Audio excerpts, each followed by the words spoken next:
Hello，大家好啊！又係金仔啊！哇，好耐冇同大家球迷見面啦。你估今集講啲咩呢？今集會講兩組形勢嘅，分別就 F 組啦，同埋 H 組嘅。F 組呢，我就想講下日本隊啦。嗱，我唔知球迷大家有冇睇過足球小將啊？我就細個嗰陣時一路有追嘅，一放就實追嘅足球小將。我好記得盧比道叔叔啦，望住盧比道叔叔呢個人，佢係教戴志偉踢波嘅。咁我唔知大家記唔記得啦。咁今屆世界盃真係有機會上演呢幕喎。日本隊大戰巴西，咁點樣可以上演得到呢？大家首先講咗個形勢俾大家聽先。加上呢組形勢咧 F 組，暫時荷蘭同日本咧分數上全一模一樣，都係4分嘅，大家都係2戰1勝1和啊。但係荷蘭得失球咧就有7球，失3球，正4啦。日本隊又得6球，失2球，都係正4喎。咁就要睇下6月26號咧朝早7點鐘佢哋同一時間上映嗰個戲碼點啦。咁我哋戲碼咧，嗱，講咗日本隊先啦。日本隊就都係呢個坐到10萬人個主場啦，達拉斯牛仔體育場嗰度上映噶，對瑞典。日本隊對瑞典，但係始終北歐波啦。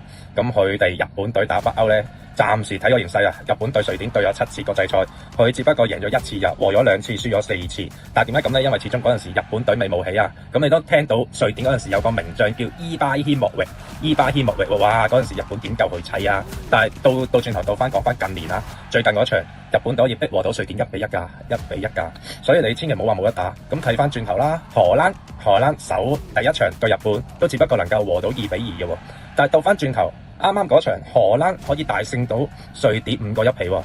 咁再望下啦，日本和咗荷蘭2比2之後咧，對特尼沙嗰場贏到4比0喎。而呢兩場有個共通點就係日本隊一個 lucky 人啊！哇，好 lucky 啊！呢個就係連田大地啦。呢兩場波我可以堪稱佢做幸運童子，有幾幸運？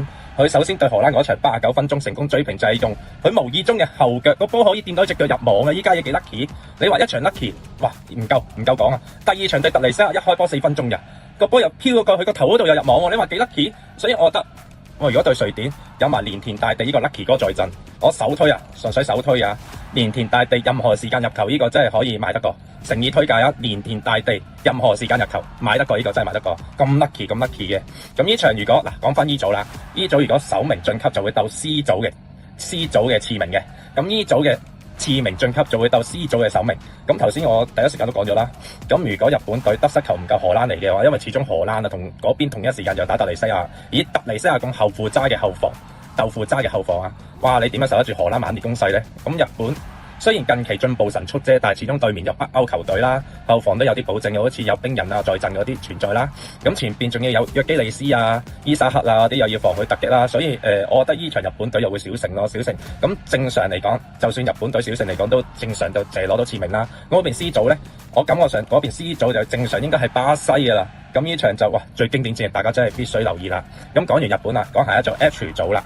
H 組點解要講呢？就因為有個國家人口數目仲少過我哋觀塘區啊！我哋觀塘區人口仲多過佢啊！嗰隊叫咩球隊？叫佛德國。哇！真係初嗰陣時冇起眼啊！尤其是對西班牙之前咧，真係冇人認識咁滯嘅，以為一隊魚腩球隊，點知一打完西班牙，全場0比0呆晒。我嗰日都喺新都城中心直擊嘅，睇直播嘅，我都呆咗啊！咁佛德國咧，全場俾西班牙咧27次射門8次中目標啊！咁呢個40歲老將和仙亞，佢可以撲到7球啊，仲要4次成功解圍喎，根本係呢個成為今屆世界盃近四屆世界盃第4位單場完成至少7次搏救嘅零失球門將之一。哇！真係呢個朵起得幾好啊！真係嗰陣時西班牙預期進球值仲要高達2.29啊，2.29% 啊！哇！呢樣嘢真係犀利啊！所以哇，呢場波踢起咗呢個老將，呢個門將40歲，仲要IG 嗰度勁多人 follow 佢喎，就因為呢場一球成名。咁第二場對烏拉圭啦，咁教練奧比斯達講到明對烏拉圭咧，佢會展現佛德國另外一邊，因為佢對西班牙咧就守噶嘛，咁佢對烏拉圭咧就主攻為主。哇！估唔到真係嚟到21分鐘嘅喎，佢哋一個快攻咧，前場得到一個罰球啦，奇雲列尼就憑呢個罰球直接入波。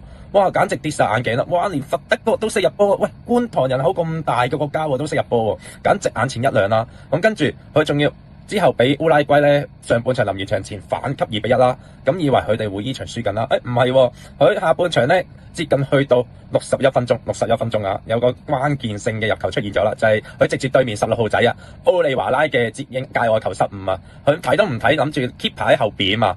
佢冇諗到 keeper 出得咁慢㗎，佢大腳傳咗個波俾 keeper，只就係 keeper 嗰個時間自出咋，咁俾佛德國嘅前鋒後備入替嘅喎，華利娜偷到呢個波啊，直接扣個門將入波，哇追平啊，歷史性連攞2分啊！咁呢度咧好奇妙啦，咁最後嗰呢組啊 H 組最後咧，如果 E 組首名啊就要對 J 組嘅次名嘅，咁如果 H 組 E 組啊 E 組嘅次名就會對 J 組嘅首名，咁你始終西班牙臨尾就對烏拉圭啦，咁佢已經有4分噶啦，呢組形勢西班牙已經有4分噶啦，咁佢只不過攞多一分，咁就可以唔理邊邊都得啦，佢又或者可以藉此攞1分避開阿根廷啦，係啦就係咁樣啦，又或者佢對烏拉圭贏咗佢直接首名避開阿根廷都得喎，因為對面 J 組首名已經確定係阿根廷噶啦，咁呢度佛得角只要下一場對沙特阿拉伯贏咗嘅話，奇蹟攞3分，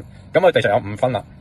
5分我都講過啦，假設性咧，因為始終佢正球啊，如果就算同分佛得角同西班牙同分都好，大家都攞5分啦，咁佢得失球差咧就會唔好過西班牙嘅或者次名嘅啦。但係如果假設性啦，咁佢可以大炒沙特，分鐘有1至2% 拎到首名㗎，拎到首名都可以打追組次名㗎啦，所以呢邊嗰場都好好睇㗎。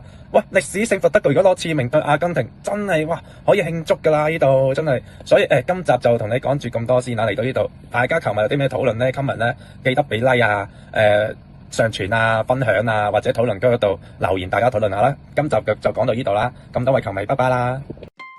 記得 download Tasty Money Apps， 每日準時9點開入嚟睇直播之後，仲有 KOL 動態窩，每日推 push 俾你。仲話收唔到 trading ideas， 冇可能啦！